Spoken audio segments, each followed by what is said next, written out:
Play. Tonight, you dine in hell. Let's do this. This is Sparta!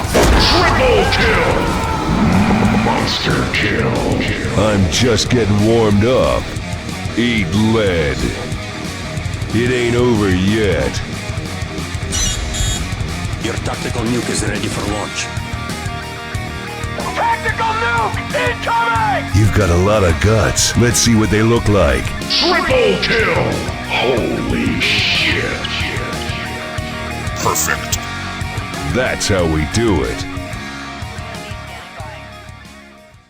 What is up, guys? Welcome back to a new video. Today I want to talk about something very cheeky that probably everyone has already heard about, which is that the next Call of Duty game, not this one that might be called Modern Warfare 4, the next one that should be Sledgehammer's, is not going to be made by Sledgehammer, which is quite shocking, I'm not gonna lie. So after two games, Advanced Warfare and Call of Duty World War II, Sledgehammer is not going to be a main developer anymore. So they're not gonna make the next Call of Duty game. They started together with Raven Software. Unfortunately, they're not gonna finish it. Why? Well, apparently there was some tension between Sledgehammer and Raven, and the development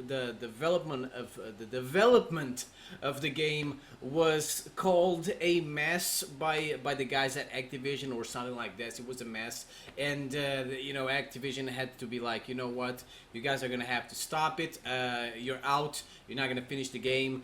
Stop your little skirmishes and whatever, your little whatever. And TREYARCH is gonna take over. So you know, it's something I don't understand. If Sledgehammer was the main studio, if Raven is the support studio, if they're just there to help, what's the problem? Where's the tension? Like, they're just there to getting what they're told to. They're just, Raven is the puppet, right? If the other three, I know it sounds bad, but pretty much they're the puppet. They cannot complain, you know. They should be honored. They're there, but unfortunately it seems that, you know, maybe Raven started getting cheeky. Maybe they wanted a shot at being a main developer, because that's how Sledgehammer started. They used to be a puppet too back in the day, and then they got a shot with Advanced Warfare, right? At being a big boy, a big dog. You know, they became a big studio in the Call of Duty world, and maybe Raven wanted something like that to happen. They wanted to make this Call of Duty game, especially because Advanced Warfare and World War II, even though they sold a lot, they were not really like the most popular Call of Duty games, right? And I guess Activision didn't want to give it to they didn't want to give the role to Raven, you know, as a main developer, and they were mad. And some people are also saying that because Michael Cornbread, whatever his name is, he used to be the boss of Sledgehammer, because he left and made and started a studio of his own. Some people from Sledgehammer left, and I guess that that could also be a reason why Sledgehammer was put as a support team instead of a main team. So maybe that's also the reason why TREYARCH is taking over. TREYARCH is gonna take the lead, and Sledgehammer, whatever is left of Sledgehammer, is gonna assist TREYARCH together with Raven. It seems that the 3-year cycle is over. Sledgehammer, you know, if Sledgehammer is gone at being a main developer, maybe it's just temporary. Then, you know, a lot of people are freaking out. Oh my God, Call of Duty is going back to the 2-year cycle, right? If they had 3 years, if for the past like 3-4 years, they had 3 years to make Call of Duty games, right? And they were worse than back in the day when they just had 2. Now going back to 2 years again is gonna be terrible. Like, what's gonna happen? I don't know. You know what? That's, you know, maybe the games are gonna be back now. You know, maybe the good old days of Call of Duty are gonna be back now, because yeah, it's funny. Back in the day, they just had 2 years to make Call of Duty games, and they were so much better, so much more complete. They didn't have to update the games as much. Like, they pretty much didn't update the games back in the day. They would just give us the DLC maps, and that was pretty much it, and we were happy. Like, the games were so good, we didn't need a bunch of content, new guns and new stuff. I don't know. So maybe the games are gonna be better now, but you know what? I think that this could actually be a problem for Treyarch and Black Ops 4. I guess that Treyarch was not ready for this, and here's why this could be a problem for Treyarch. Treyarch is gonna take a game that isn't theirs, right? It's not their idea. They don't have time to start everything from the beginning, so they're gonna have to work with what Sledgehammer was creating together with Raven. It could be a mess. It could be a mess because it's not their game, right? Not their ideas, and Treyarch is gonna have to work with those things. And also because Treyarch has a kind of like a bad reputation now after Black Ops 4, which is not fair because they've only failed pretty much once, right? They've only failed with Black Ops 4, I guess, and everyone is hating Treyarch. I think that another fail, another, bad Call of Duty. I don't consider Black Ops 4 bad. In fact, it's one of my favorite Black Ops games.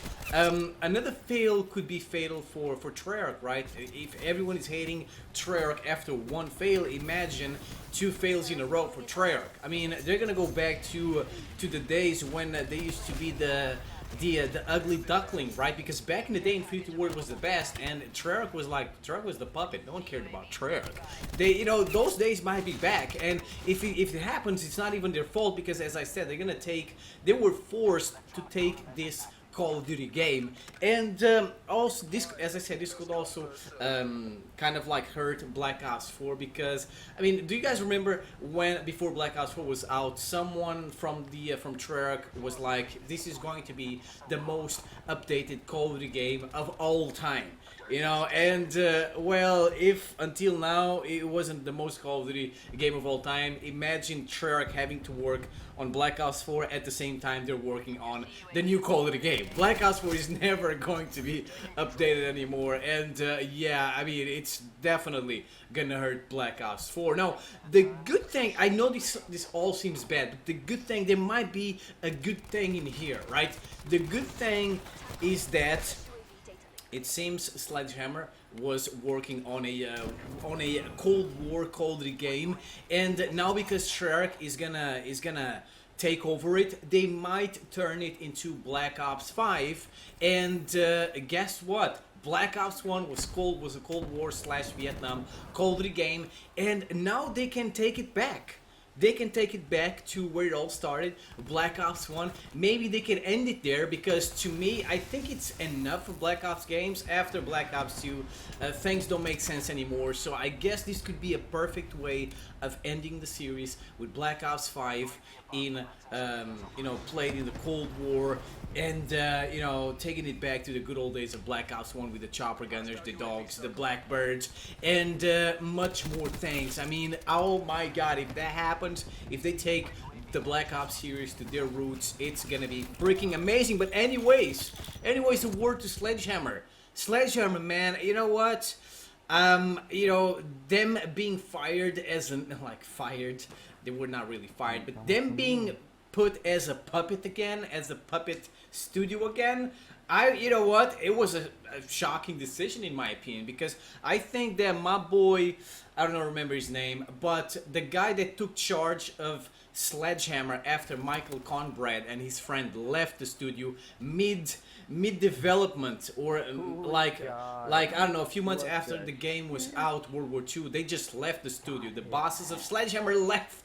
And the guy, Aaron something, I don't remember his name, he took charge and he turned Call of Duty World War II into something absolutely biblical. I think he deserved a shot at making this game, because World War II was terrible at first. I hated World War II, it was a terrible game. But after Aaron Halon, I think it's Aaron Halon, after he took charge, World War II went from one of the worst Call of Duty games of all time to one of the best Call of Duty games of all time. I love Call of Duty World War II. World War II brought Call of Duty back to its roots. World War II, the Division sucked at first, but with the overhaul, with all the changes they made to the Divisions, it became way more fun. We had tons of free guns in World War II, a ton of gun variety. The guns are amazing in World War II. Scary zombies, you know, cool game modes like Horde Point, cool guns like the Tesla gun, flamethrowers, you know, stuff like that. You can take Sledgehammer out of Call of Duty, but you cannot take the Call of Duty out of Sledgehammer. You cannot take this World War II that is so amazing from Sledgehammer. You know, World War II is freaking biblical. I don't care if Sledgehammer is gonna be, you know, a puppet studio from now on. I will always remember World War II as, you know, as one of the worst Call of Duty games of all time that became one of the best. I think that Aaron Halon deserved the shot at being the leader of Sledgehammer, at making this Call of Duty game, but you know what, I'm not in the studio, I don't know what happened. But yeah, that's pretty much what happened, guys. Let me know what you guys think in the comment section below. If you are new here, smack the like button, leave a comment, and no, if you're new here, subscribe. Also, smack the like button. I'll see you guys next time. Peace out. Man, what am I talking about?